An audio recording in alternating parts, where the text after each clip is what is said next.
حسن ابدال سے ٹیکسلا مین جی T road پر تعمیراتی کام انتہائی سست روی کا شکار ہے، جو شہریوں اور ٹرانسپورٹرز کے لیے درد سر بن گیا ہے۔ منٹوں کا سفر گھنٹوں میں طے ہونے لگا۔ دھول اور مٹی سے شہری مختلف بیماریوں میں مبتلا ہونے لگے ہیں۔ حسن ابدال سے رپورٹ کریں گے ثاقب علی۔ ابدال دا ٹیکسلا مین جی ٹی روڈ جگہ جگہ مرمت کے نام پہ اکھاڑ دیا گیا۔ عسکری سیمٹ موڑ کے مقام پر تقریباً 2 ماہ سے زائد روڈ کا تعمیراتی کام انتہائی سست روی کا شکار۔ اسی طرح حمزہ ماربل کے مقام پر جی ٹی روڈ کو مرمت کے نام پر بھی اکھاڑ دیا گیا، جس کی وجہ سے گاڑیوں کی لمبی لائنیں لگنا شروع ہو گئی۔ اسکول جانے والے بچے اور مریض انتہائی شدید پریشان۔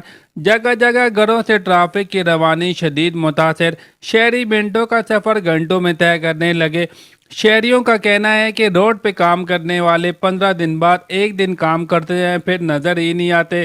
دھول اور مٹی سے سانس لینا بھی مشکل ہو گیا ہے۔ روڈ کب کمپلیٹ ہوگا کوئی پتہ نہیں۔ شہریوں نے NHA انتظامیہ سے اپیل کرتے ہوئے کہا، روڈ کے سست کام سے ہم سخت اذیت میں ہیں۔ جلد سے جلد مرمت کا کام مکمل کیا جائے تاکہ گھنٹوں کا سفر منٹوں میں طے ہو سکے۔ کیمرہ مین ٹیم کے ساتھ ثاقب علی، K2 TV، حسن ابدال۔